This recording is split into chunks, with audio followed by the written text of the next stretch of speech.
Dear student, नमस्कार। और अभी हम स्टडी करने वाले हैं measuring body temperature. Body temperature को कैसे मेज़र करते हैं। ओके, यहाँ पे फर्स्ट पॉइंट है हाइपोथर्मिया। हाइपोथर्मिया का मतलब होता है डिक्रीज और fall in body temperature below 95 degree Fahrenheit.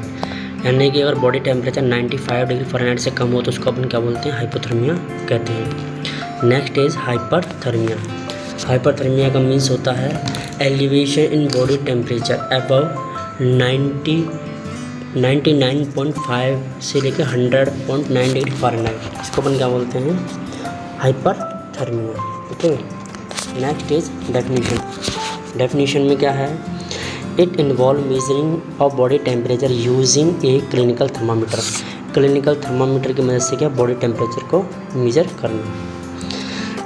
Common methods हैं बॉडी टेम्परेचर को मेजर करने के। ओरल मेथड है, रेक्टल मेथड है, एक्सिलरी मेथड है और टिम्पैनिक मेम्ब्रेन मेथड है। ओरल मेथड में टेम्परेचर ओरल यानी माउथ से चेक करते हैं।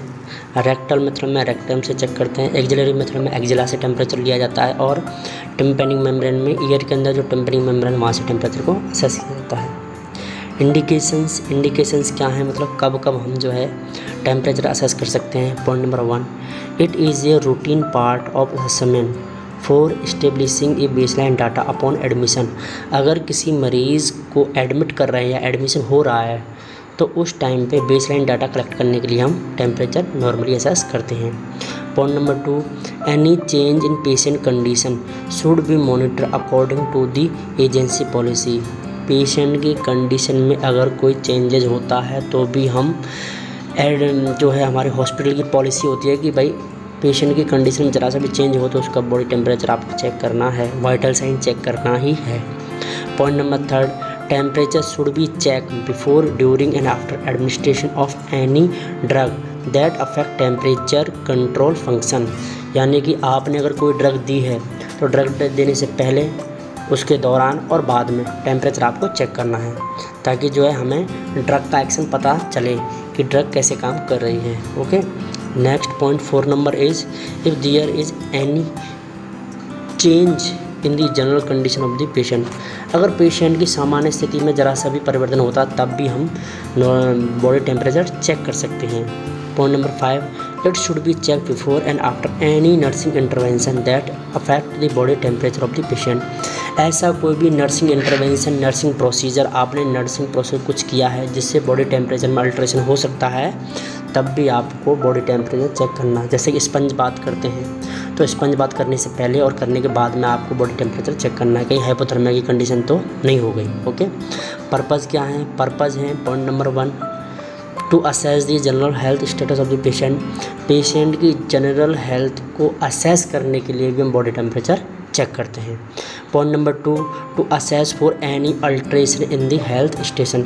और किसी भी व्यक्ति के हेल्थ के स्टेटस में कोई भी अल्ट्रेशन होता है, उतार चढ़ाव होता है, तो उसको भी हम चेक करने के लिए बॉडी टेम्परेचर चेक करते हैं। नॉर्मल बात है, व्यक्ति की जो वाइटल साइन है वो चेक किए जाते हैं कि व्यक्ति की जो है कंडीशन कैसी है। ओके, कॉन्ट्राइंडिकेशन यानी कि टेम्परेचर कब असेस नहीं करना चाहिए। कॉन्ट्राइंडिकेशन का मतलब होता है मना करना, यानी कोई काम कब मना है, नहीं करना है वो। ठीक है, तो हम बात करते हैं ओरल मेथड की कि ओरल मेथड कॉन्ट्राइंडिकेटेड है किस कंडीशन में, मतलब हमें ओरल रूट से, मुंह से टेम्परेचर कब चेक नहीं करना है। तो उसका है point number 1, patient who are not able to hold a thermometer in their mouth. ऐसा पेशेंट जो थर्मामीटर को टंग के अंडर में होल्ड नहीं कर सकता, ऐसे मरीज़ में हम मुंह से टेम्परेचर चेक नहीं करेंगे। Okay, point number 2, patient who may bite the thermometer such as psychiatric patient. कोई ऐसा पेशेंट जो कि थर्मामीटर को बाइट कर सकता है, काट सकता है, चबा सकता है, ऐसे पेशेंट में भी हम ओरल रूट से टेम्परेचर चेक नहीं करेंगे। एग्जाम्पल के तौर पे psychiatric patient. Okay, point number 3, infant and small children. छोटे बच्चे और इन्फेंट में 1 साल तक के बच्चे को हम इन्फेंट कहते हैं। ओके, तो इन्फेंट के अंदर और छोटे बच्चों में भी हम ओरल रूट से टेम्परेचर चेक नहीं करेंगे क्योंकि वो थर्मामीटर को होल्ड नहीं कर पाएंगे। Okay, point number 4 is surgery और इन्फेक्शन इन ओरल कैविटी। अगर मुंह में कोई सर्जरी हुई हो या सीवियर इन्फेक्शन हो किसी भी तरह का, तब भी हमें टेम्परेचर ओरल रूट से चेक नहीं करना है। Point number 5 is trauma to face और माउथ। अगर चेहरे पे या मुंह के अंदर कोई चोट लगी हो सीवियर, उस कंडीशन में मुंह से हमें ओरल रूट से टेम्परेचर चेक नहीं करना है। Point number 6 mouth breathers. ऐसा पेशेंट जो मुंह से सांस लेता है, हो सकता है उसके नोज़ में कोई कंजेशन हो, कोई रुकावट हो, ऑब्स्ट्रक्शन हो, तो ऐसे मरीज़ क्या करते हैं, मुंह से सांस लेते हैं। ऐसे पेशेंट के अंदर भी हमें जो है माउथ से ओरल टेम्परेचर चेक नहीं करना है। Point number 7 patient with history of convulsion. ऐसा मरीज जिसकी हिस्ट्री है कि उसको कन्वल्जन्स आते हैं, दौरे आते हैं, है ना, दौड़े आते हैं, कन्वल्जन्स आते हैं, फिट्स आते हैं, सीजर का पेशेंट है, ऐसे पेशेंट में भी ओरल रूट से टेम्परेचर चेक नहीं करना है। कहीं हम उसका ओरल रूट से टेम्परेचर चेक करें और उसको बाद में जो है कन्वल्जन्स आ जाएं और वो थर्मामीटर को चबा जाए, इसलिए हम क्या करेंगे, ऐसे मरीज में टेम्परेचर चेक नहीं करेंगे। Next is point number 8 unconscious semi conscious disoriented patient. कोई पेशेंट है जो कि बेहोश है या सेमी कॉन्शियस की कंडीशन में है, या फिर वो बिल्कुल ही ओरिएंटेड नहीं है कि उसके साथ क्या हो रहा है, बिल्कुल भी जागरूक नहीं है कि उसके साथ क्या हो रहा है, ऐसे पेशेंट में भी हम ओरल रूट से टेम्परेचर चेक नहीं करेंगे। ओके, उसके बाद में है point number 9 patient having chills. Chills यानी कि किसी को बहुत ज़्यादा सर्दी हो, ऐसे पेशेंट में के अंदर भी जो है वो अच्छे से स्टेबल नहीं रह पाएगा थर्मामीटर, तो ऐसे पेशेंट में भी हम ओरल रूट से टेम्परेचर चेक नहीं करते हैं। Point number 10 uncooperative patient. ऐसा पेशेंट जो कि कोऑपरेटिव नहीं है, अनकोऑपरेटिव है, ऐसे पेशेंट में भी हम क्या है, ओरल रूट से टेम्परेचर चेक नहीं करते हैं। Point number 9 patient who can not follow instructions. ऐसा मरीज जो कि फिजिशियन के या नर्स के इंस्ट्रक्शंस को, दिशा निर्देश को फॉलो नहीं कर सकता, ऐसे पेशेंट में भी हम क्या, ओरल रूट से टेम्परेचर नहीं लेते हैं। ओके, अब है रेक्टल मेथड। रेक्टल मेथड कब कॉन्ट्राइंडिकेटेड होता है, मतलब किन परिस्थितियों में हम रेक्टल मेथड से टेम्परेचर असेस नहीं करेंगे। Point number 1 patient after rectal surgery. ऐसा मरीज जिसकी रेक्टल सर्जरी हुई हो, उसमें भी हम रेक्टल रूट से टेम्परेचर असेस नहीं करेंगे। Point number 2 any rectal pathology, जैसे पाइल्स, ट्यूमर। ऐसा कोई पेशेंट है जिसको पाइल्स है या ट्यूमर है, तो ऐसे पेशेंट में भी हम रेक्टल रूट से टेम्परेचर चेक नहीं करेंगे। पॉइंट नंबर 3 है patients having difficulty in assuming the required position. मतलब कि देखो, रेक्टल रूट से जब टेम्परेचर चेक करते हैं तो उसके लिए पेशेंट को सिम्स पोजीशन प्रोवाइड की जाती है। अगर कोई पेशेंट सिम्स पोजीशन लेने में अनेबल है, तो ऐसे पेशेंट में भी हम क्या, रेक्टल रूट से टेम्परेचर असेस नहीं करेंगे। Point number 4 acute cardiac position, यानी कि कार्डियक पेशेंट में भी हम क्या, कार्डियक पेशेंट में भी हम जो है ये रेक्टम रूट से टेम्परेचर चेक नहीं करेंगे। बेसिकली क्या होता है कि रेक्टम रूट से अगर हम टेम्परेचर चेक करते हैं तो वेगस नर्व स्टिमुलेट होती है, और वेगस नर्व क्या है, हार्ट की रेट को कम कर देती है। इसलिए अगर हम रेक्टम रूट से, कोई हार्ट का पेशेंट है और हार्ट के पेशेंट में अगर हम रेक्टम रूट से टेम्परेचर चेक करेंगे तो वेगस नर्व जो है वो स्टिमुलेट हो जाएगी। वेगस नर्व जब स्टिमुलेट होती है तो वो क्या, हार्ट रेट को कम कर देती है। इसीलिए हम क्या है, हार्ट के पेशेंट में रेक्टम रूट से टेम्परेचर चेक नहीं करेंगे। ओके, नेक्स्ट इज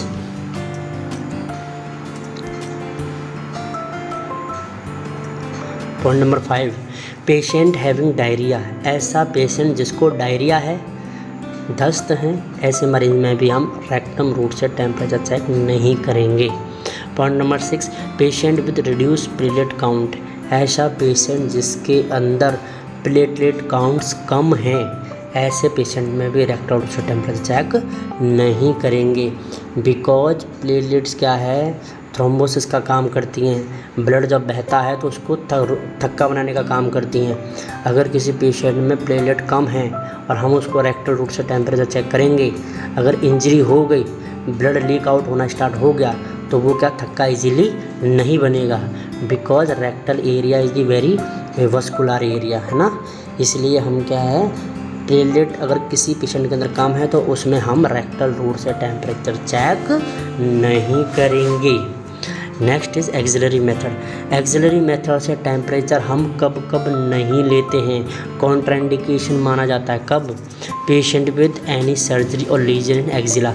अगर एक्जिला में यानी कि बगल में अगर कोई घाव है या सर्जरी है तो ऐसे पेशेंट में भी हम एक्जिला मेथड से टेम्परेचर चेक नहीं करेंगे। ओके, अब नाउ आगे बढ़ते हैं, हम बात करते हैं आर्टिकल्स की। क्या क्या आर्टिकल्स काम में आएंगे जब हमें टेम्परेचर असेस करना है किसी पेशेंट का, तो हमें कौन कौन से आर्टिकल्स की ज़रूरत पड़ेगी। ओके, तो यहाँ हम बात करते हैं नंबर 1। सबसे पहले है एक क्लीन ट्रे कंटेनर। एक ट्रे के अंदर कंटेनर ये चीज़ें सम्मिलित होती हैं। एक ट्रे के अंदर ये चीज़ें होती हैं। क्या क्या होनी चाहिए ट्रे के अंदर? नंबर 1, ये बोतल विद डिसइंफेक्टेड सॉल्यूशन, डेटॉल और सेवलॉन।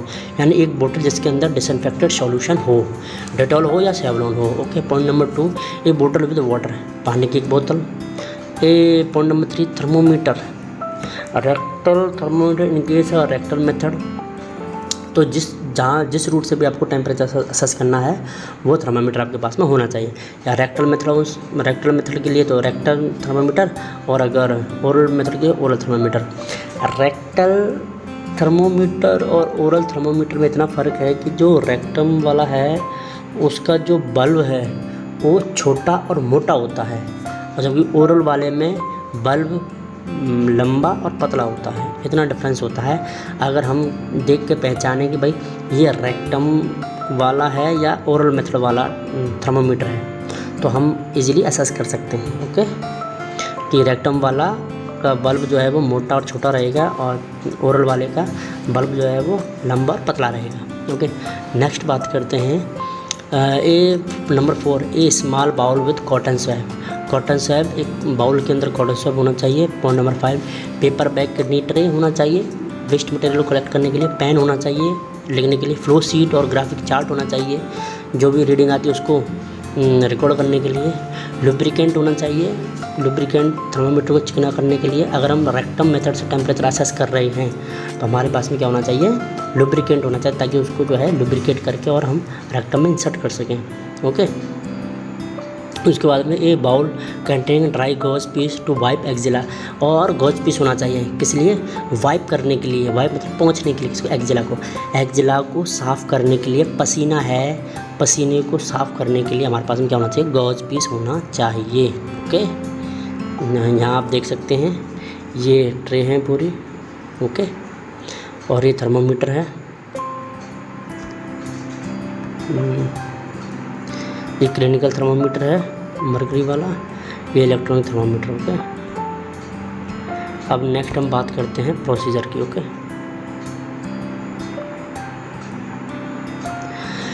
प्रोसीजर की बात करते हैं। प्रोसीजर में क्या है, देखिए प्रोसीजर में है नर्सिंग प्रोसीजर।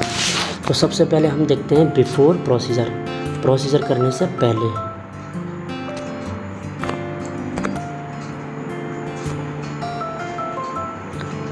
तो देखते हैं, जैसा कि देख रहे हैं बिफोर प्रोसीजर हमें किन बातों का ध्यान देना है। तो ये है number 1 point, ascertain the method of taking temperature, explain the process to patient and instruct him how to cooperate। Number 1 हमें क्या करना है, सबसे पहले हमें पेशेंट को इंस्ट्रक्शन देना है, टेम्परेचर लेने के मेथड के बारे में उसको बताना है, और पूरा एक्सप्लेन करने के बाद में उसको बताना है कि उसको किस तरीके से कोऑपरेट करना है हमारे साथ में। ओके, इससे क्या होगा, कॉज अल्ट्रेशन टेम्परेचर रीडिंग, इससे क्या है टेम्परेचर लेने में हमें कोई दिक्कत नहीं आएगी। तो इसमें पॉइंट नंबर ए है, in case of oral method ensure that the patient had not taken any hot और cold food and fluids orally और smoke about 15-30 minute prior to the procedure. यानी कि हमें ये इंश्योर कर लेना है कि पेशेंट ने प्रोसीजर से 15 से 20 मिनट पहले कहीं कुछ उसने ठंडा, गर्म या स्मोक तो नहीं किया है। अगर कोई कैंडिडेट है जिसने स्मोक किया है या ठंडा गर्म कुछ खाया है तो हम उसको टेम्परेचर लेने से पहले 15 से 30 मिनट तक रेस्ट देते हैं। उसके बाद में हम टेम्परेचर असेस करते हैं। ठीक है।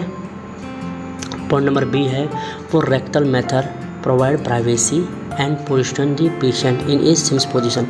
मतलब कि अगर हम रेक्टम मेथड से टेम्परेचर असेस कर रहे हैं तो हमें पेशेंट को क्या देनी है, प्राइवेसी देनी है एंड पोजीशन देनी है। पोजीशन कौन सी देनी है, सिम्स पोजीशन। हमेशा याद रखना रेक्टल मेथड से टेम्परेचर असेस करने के लिए पेशेंट को सिम्स पोजीशन प्रोवाइड करते हैं। Position young children lateral with knee flex और प्रोन। अगर यंग चिल्ड्रन हैं यानी छोटे बच्चे हैं उनके लिए हम नी फ्लेक्स पोजीशन दे करके भी रेक्टल मेथड से टेम्परेचर असेस कर सकते हैं। ओके। पॉइंट नंबर सी है in axillary method expose axilla and pad dry with a towel avoid vigorous rubbing. मतलब कि अगर आपको एक्सिला मेथड से टेम्परेचर असेस करना है तो एक्सिला को एक्सपोज करके ड्राई कर लेना है, उसके बाद में जो उसको टेम्परेचर असेस करना है। लेकिन ध्यान देने वाली बात यह है कि उसको वाइग्रसली रब नहीं करना, यानी एक्सिला को ज़ोर से घर्षण घिसते हुए रब नहीं करना। कहीं ऐसा ना हो कि एक्सिला जो है डैमेज हो जाए, वहाँ पे छिल जाए वो, है ना। ड्यूरिंग प्रोसीजर करने के समय हमें किन किन बातों का ध्यान रखना है। ओके। तो ये देखते हैं हम। During procedure wash hand wash कर लेंगे। प्रिपेयर इक्विपमेंट को प्रिपेयर कर लेंगे। If the glass thermometer is placed in disinfectant solution, transfer it to the container containing plain water using dominant hand। यानी कि अगर थर्मामीटर आपका डिसइंफेक्टेंट सॉल्यूशन में रखा हुआ है तो उसको वहाँ से निकाल के और वाटर वाले जिसमें प्लेन वाटर है उसमें जो है उसको रखेंगे हम थोड़ी देर के लिए। ओके। ताकि उसमें जो भी डिसइंफेक्टेंट सॉल्यूशन लगा हुआ वो हट जाए। अगर आप उसको रखते नहीं हैं तो उसको वॉश भी कर सकते हैं, नॉर्मल प्लेन वाटर से वॉश भी कर सकते हैं ताकि जो डिसइंफेक्टेंट सॉल्यूशन लगा हुआ है वो हट जाए। Point number B wipe the thermometer dry using a clean towels cotton swab by rotatory motion from bulb to stem. यानी बल्ब से स्टेम की तरफ उसको हम साफ़ करेंगे, ड्राई करेंगे इसको थर्मामीटर को, बल्ब से स्टेम की ओर हम क्या है उस थर्मामीटर को साफ़ करेंगे, वाइप करेंगे। ओके। और ड्राई करेंगे। पॉइंट नंबर सी है shake the thermometer to bring down the mercury level by holding it between the thumb and finger at the tip of stem.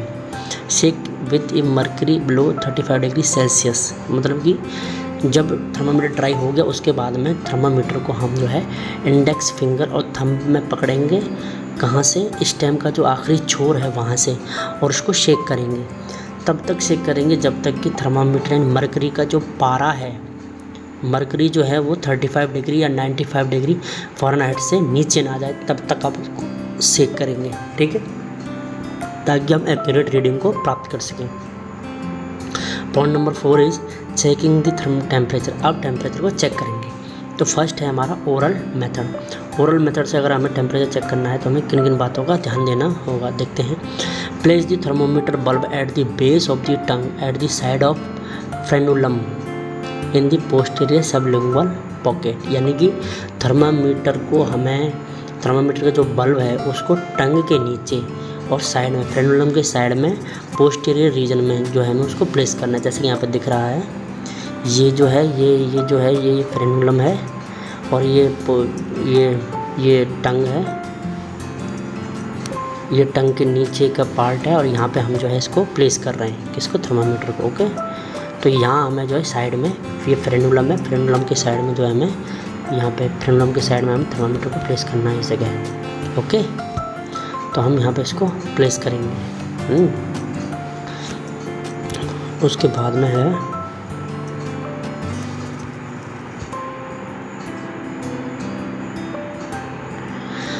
उसके बाद में instruct the patient to close the lip and note the teeth around the thermometer. यानी हम patient को instruction देंगे, निर्देश देंगे कि आपको माउथ क्लोज कर लेना है, लेकिन क्लोज करना है लिप से, टीथ से, दांतों से उसको क्लोज नहीं करना है। ओके। ये उसको क्लियर इंस्ट्रक्शन देंगे कि लिप से जो है आपको ये मुंह को बंद करना है, दांतों को थर्मामीटर का टच नहीं करना है। ओके, अगर दांतों से अगर आप उसको पकड़ेगा तो वो थर्मामीटर टूट सकता है, ब्रेक हो सकता है।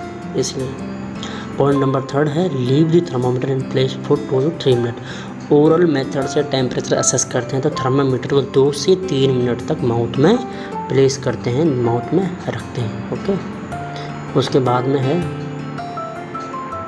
Rectal method. रेक्टल मेथड से अगर हमें टेम्परेचर असेस करना है तो हमें किन बातों का ध्यान रखना है। Number 1, don clean pair of gloves. Clean pair of gloves यानी कि पहले हमें साफ़ सुथरे ग्लव्स को पहन लेना है। उसके बाद में apply lubricant on the bulb of thermometer using a cotton ball. Cotton ball पे थर्मामीटर लगा करके हमें जो बल्ब है, थर्मामीटर का जो आगे वाला हिस्सा बल्ब है, उसको लुब्रिकेट कर लेना है ताकि वो इजीली रेक्टम में जा सके। पॉइंट नंबर 3 है with non dominant hand expose the anus raising upper buttocks. यानी कि हमने जो पेशेंट को पोजीशन दी है रेक्टल मेथड से टेम्परेचर असेस करने के लिए हम पेशेंट को पोजीशन देते हैं सिम्स पोजीशन। हमने पेशेंट को पोजीशन दे दी थी और अब हमें क्या है उसको इंसर्ट करना है। तो जो हमारा नॉन डोमिनेंट हैंड है उससे हम पेशेंट की एनस को एक्सपोज करेंगे और राइट साइड से जो डोमिनेंट हैंड है उससे क्या है थर्मामीटर को इंसर्ट करेंगे। Okay, instruct the patient breathe deeply and insert thermometer into anus. जब हम थर्मामीटर को इंसर्ट कर रहे हैं, अंदर डाल रहे हैं, तो हम पेशेंट को निर्देश देंगे कि आपको गहरी सांस लेनी है ना, डीप ब्रीथ करना है, तब हम जो है थर्मामीटर को इंसर्ट करेंगे। ओके, 3.5 to 4 सेंटीमीटर एडल्ट के अंदर थर्मामीटर को हम इंसर्ट करते हैं 3.5 से 4 सेंटीमीटर तक। इन्फेंट के अंदर इंसर्ट करते हैं 1.5 सेंटीमीटर तक और चाइल्ड में इंसर्ट करते हैं 2.5 सेंटीमीटर तक। Do not force the insertion, यानी जब हम इंसर्ट कर रहे हैं तो हमें फोर्स नहीं लगाना है, प्रेशर नहीं लगाना है। अगर हम ज़्यादा ज़ोर से प्रेशर लगाएंगे तो क्या होगा, टिश्यू डैमेज हो सकते हैं। उसके बाद में अगला पॉइंट है hold the thermometer in place for 1 to 2 minute. और हमें थर्मामीटर को रेक्टम के अंदर 1 से 2 मिनट तक रख देना है। ओके, उसके बाद में है एक्सिलरी मेथड। एक्सिलरी मेथड से टेम्परेचर लेने के लिए हमें किन किन बातों का ध्यान देना है।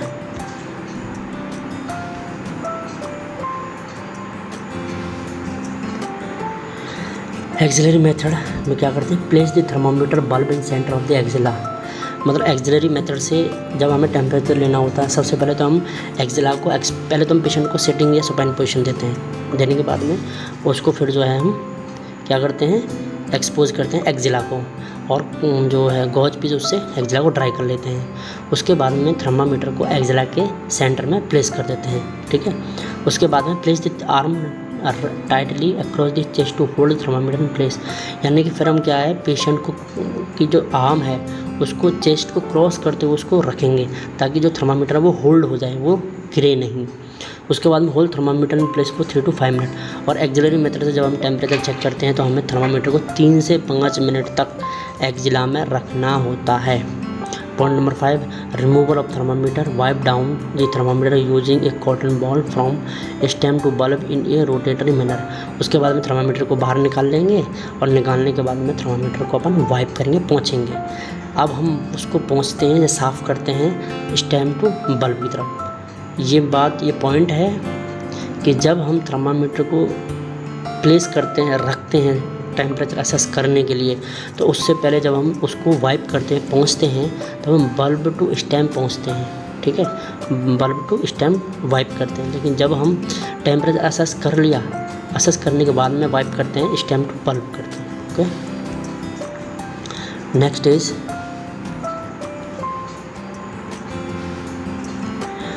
Is read the temperature by holding a thermometer at eye level and rotate it till reading is visible. Read it accurately. यानी कि अब हमें टेम्परेचर को चेक करना है। तो चेक करने के लिए हमने जो है निकालने के बाद हम थर्मामीटर को अपनी आई के लेवल पे उसको देखना है और उसको रोटेट करते हुए उसको रीडिंग को देखना है कि कितनी रीडिंग है। ठीक है, और जब हम उसको रीड कर लें तो उसको क्या हमें रिकॉर्ड कर लेना है। After that shake the thermometer to bring down the mercury. उसके बाद में मर्करी को नीचे लाने के लिए उसको शेक करना है। ठीक है, आफ्टर प्रोसीजर करने के बाद में हमें किन किन बातों का ध्यान देना है। देखिए, clean thermometer using soap and water, thermometer को सोप एंड वाटर की मदद से हम उसको क्लीन कर लेंगे। उसके बाद में dry and store in A disinfectant solution, उसके बाद में इसको ड्राई करेंगे, ड्राई करने के बाद में डिसइंफेक्टेंट सॉल्यूशन में इसको स्टोर कर देंगे। उसके बाद में डॉक्यूमेंट द टेम्परेचर रीडिंग, और जो भी रीडिंग है उसको डॉक्यूमेंटेशन कर देंगे, यानी कि रिकॉर्ड कर लेंगे। After that hand wash, hand को वॉश करेंगे और रिप्लेस आर्टिकल्स को रिप्लेस कर देंगे, है ना। उन आर्टिकल्स को उनको उनकी जगह रख देंगे।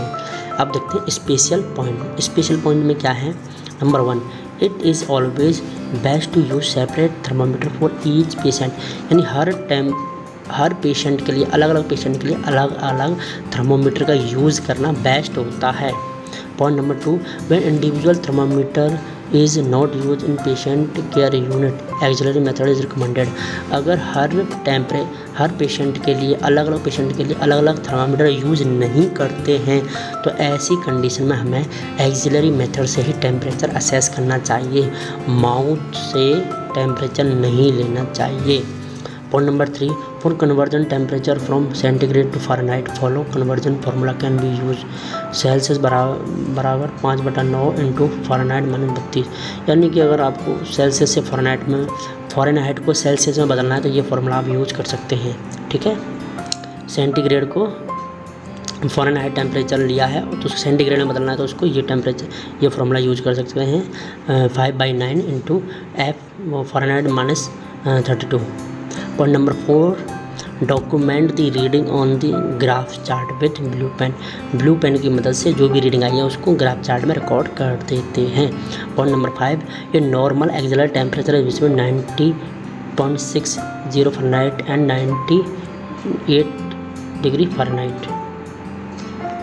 Point number 6, normal axillary temperature usually degree lower than the oral temperature and 2 degree lower than the rectal temperature, यानी जब एक्सिलरी टेम्परेचर जो है वो ओरल टेम्परेचर की तुलना में 1 डिग्री जो है वो कम होता है और रेक्टम मेथड की तुलना में 2 डिग्री कम होता है। ओके, वीडियो अच्छा लगे तो प्लीज़ लाइक करना, चैनल को सब्सक्राइब करना, है ना, और थैंक यू। अगर आपको कोई स्पेशल टॉपिक चाहिए तो उसके बारे में कमेंट करना कि आप किस टॉपिक के ऊपर वीडियो चाहते हैं नर्सिंग के अंदर, मैं उसी टॉपिक के ऊपर जो है वीडियो आपको बना दूँगा। Okay, thank you very much.